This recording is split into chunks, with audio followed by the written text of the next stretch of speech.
नमस्कार दोस्तों। तो पिछले एपिसोड में आपने देखा कि हमने कैसे मायापुर घूमा, हमने कई मठ और इस्कॉन टेम्पल के भी दर्शन किए और आज हम निकल रहे हैं नवद्वीप के टूर पे।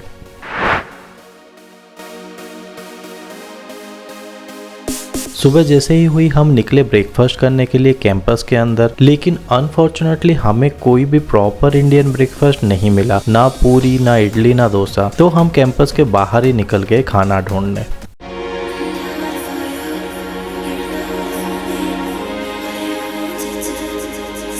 थोड़ी देर बाद हमें एक बेकरी मिला जिसे आप यहाँ देख सकते हैं। यहाँ जो भी मिला वही लेना पड़ा।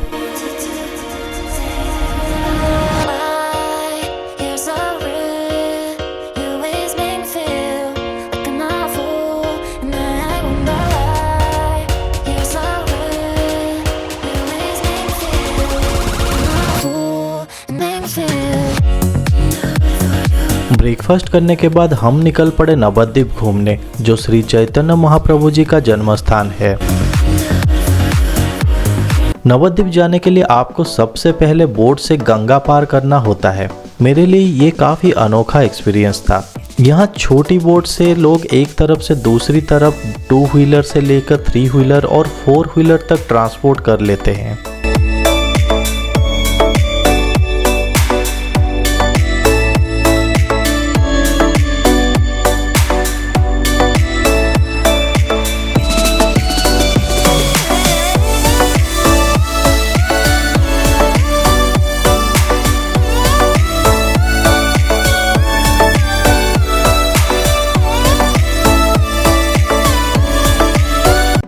आपको यहाँ एक किनारे पे खड़े होकर दूसरा किनारा आसानी से दिख जाएगा और ये जो बोट जर्नी है ये आपको लगभग 3-4 मिनट का ही लगता है।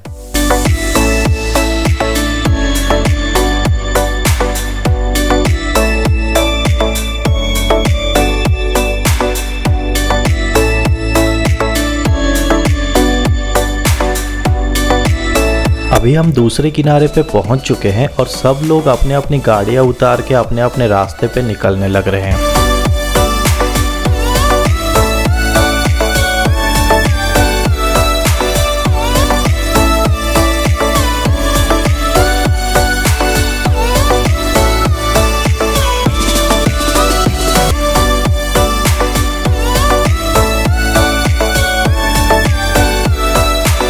नदी तक का रास्ता थोड़ा नैरो था, पर ई रिक्शा यहाँ पे आसानी से चल जाती है और यहीं से हमारा शुरू होता है नवद्वीप का सफर।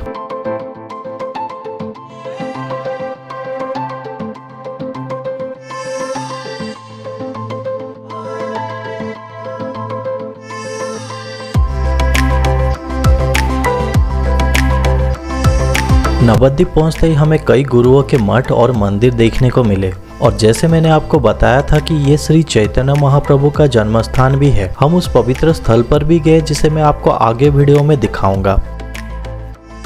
क्या आपको पता है कि नवद्वीप का मतलब होता है ए न्यू आइलैंड। कहा जाता है कि गंगा के प्रवाह से जो मिट्टी डिपॉजिट होती गई उससे ये आइलैंड बना था, लेकिन और एक कहानी ये कहता है कि ये 9 द्वीपों का संगम है जिनका नाम आपको स्क्रीन पे दिखाई दे रहा है।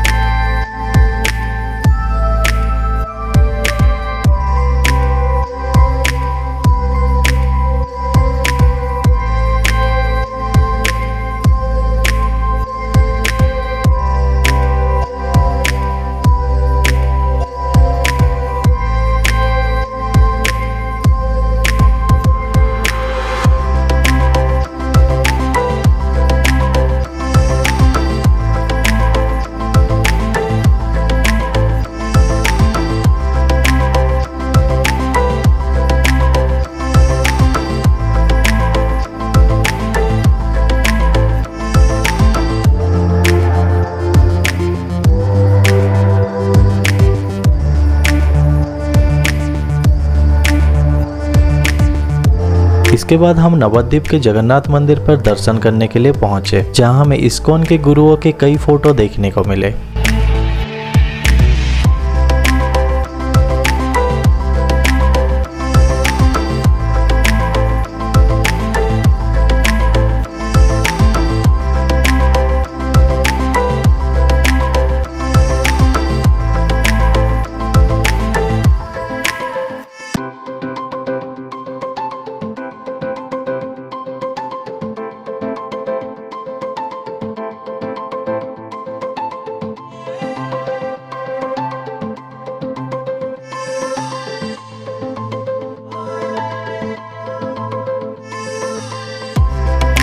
इसके बाद हम पहुंचे सोनार मंदिर।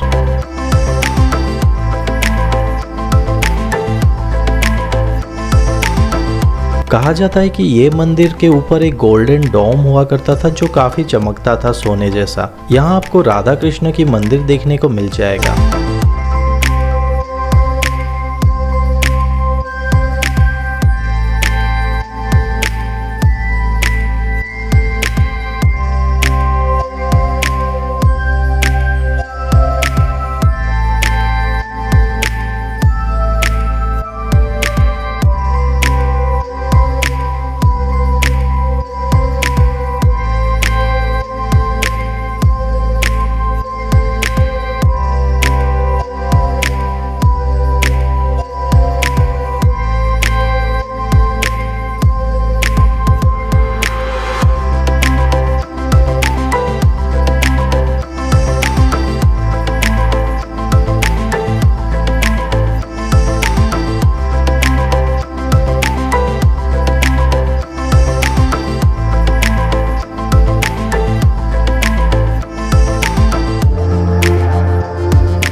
थोड़ा और आगे और एक मठ मिला जिसके अंदर भी राधा कृष्ण का एक मंदिर था। इसके अंदर एक सुकून भरी भक्ति का माहौल था जहां कीर्तन चलता रहता है।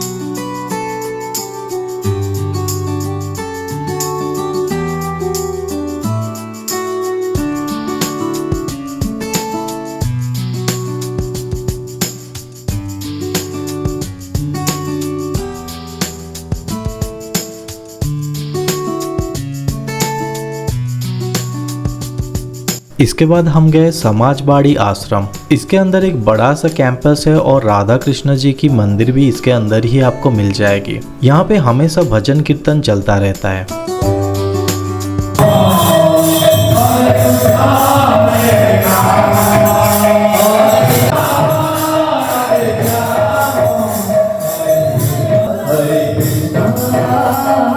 यहाँ से प्रसाद लेने के बाद हम निकल पड़े अपनी अगली डेस्टिनेशन की तरफ।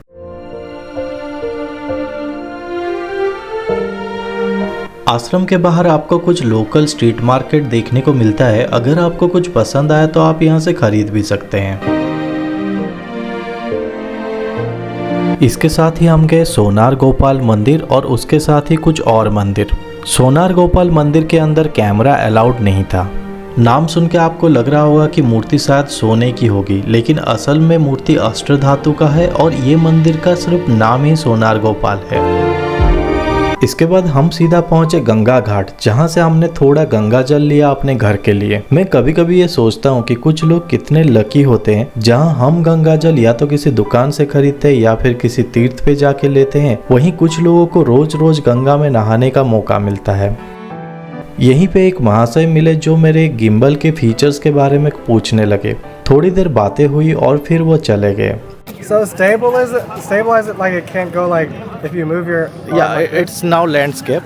You want portrait, it can do. That's pretty cool, Papa. If I'll close this, it will not track me. What? इसके बाद हम पहुंचे जल मंदिर। मंदिर के अंदर प्रवेश करते ही आपको सुंदर सा एक तालाब देखने को मिलेगा, जिसके बीचों बीच एक मंदिर बसा हुआ है।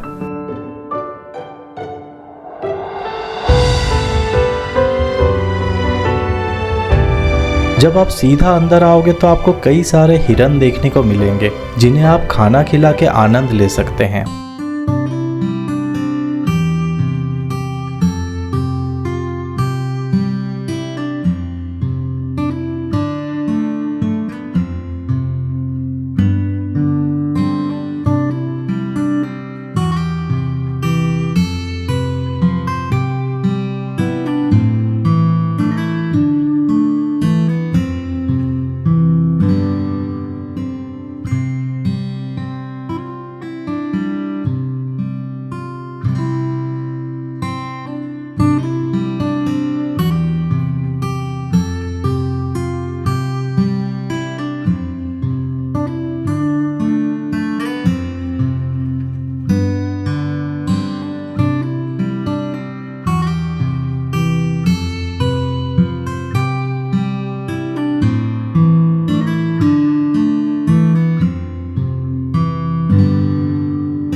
जल मंदिर के अंदर का नज़ारा काफ़ी सुंदर और पीसफुल है।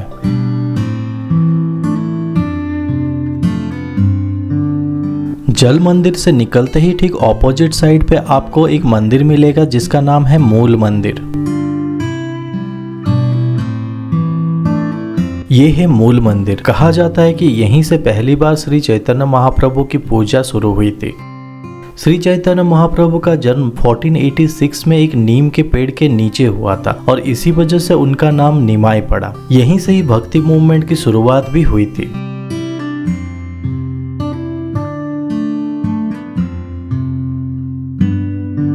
इसके अंदर आपको राधा गोविंद जी की मूर्ति और मंदिर देखने को मिलेगी और कई गुरुओं के मंदिर भी देखने को मिलेगी।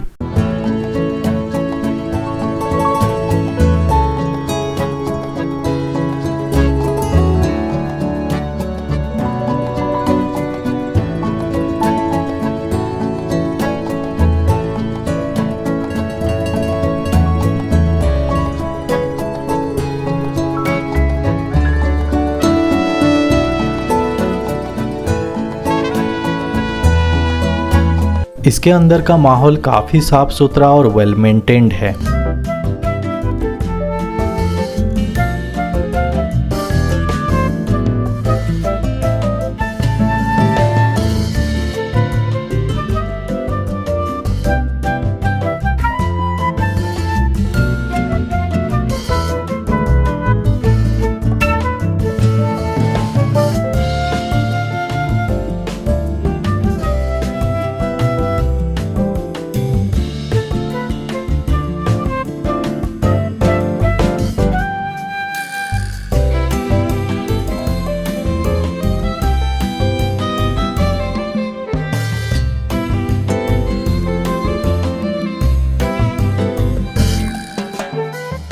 यहाँ पे कुछ मठ के अंदर गौशाला भी आपको देखने को मिलेंगे, जहाँ पे गायों का ध्यान रखा जाता है।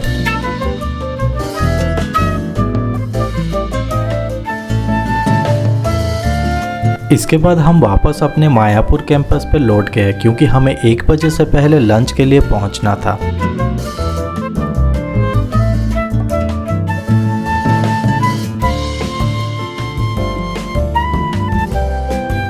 रिटर्न आते समय पे हमें फिर से बोट लेकर गंगा नदी पार करना पड़ा।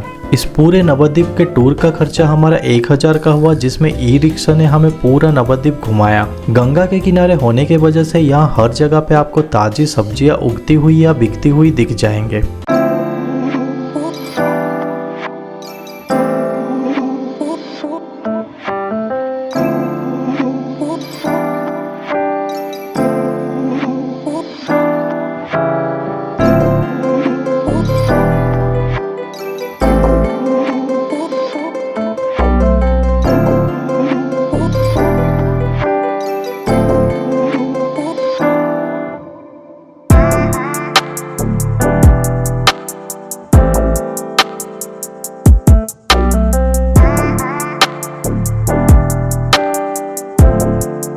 कुछ मिनट्स के जर्नी के बाद हम फिर से वापस मायापुर पहुंच गए।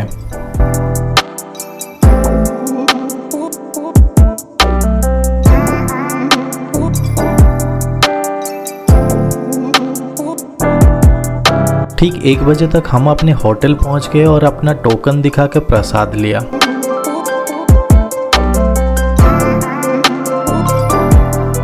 एक बात तो मैं जरूर बोलूंगा कि यहाँ का प्रसाद काफी ज्यादा टेस्टी और स्वादिष्ट था। लंच के बाद हमने थोड़ा रेस्ट किया और फिर हम गए कैंपस के अंदर का समाधि मंदिर देखने। ये जगह ग्रीनरी से भरी हुई थी और मंदिर का एटमॉस्फेयर काफी ज्यादा शांत और पीसफुल था।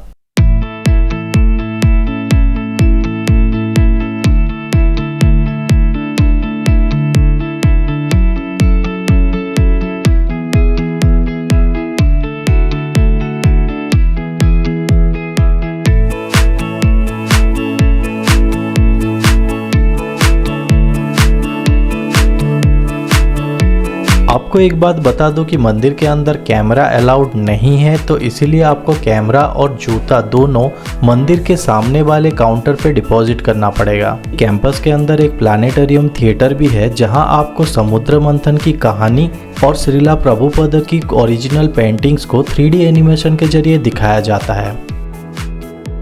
ये था हमारा 2 दिन का मायापुर टूर। इसके बाद हम रात को कोलकाता के लिए निकल गए जहाँ से हमें अपना घर वापस जाना था। तो दोस्तों ये था हमारा मायापुर और नवद्वीप का टूर। अगर वीडियो पसंद आई हो तो लाइक, शेयर और सब्सक्राइब जरूर करें। कैब बुकिंग की डिटेल्स भी मैं आपको डिस्क्रिप्शन बॉक्स में दे दूंगा। अगर आपको चाहिए तो आप उन्हें कॉन्टैक्ट भी कर सकते हैं। तो मिलते हैं अगली वीडियो में, तब तक के लिए धन्यवाद।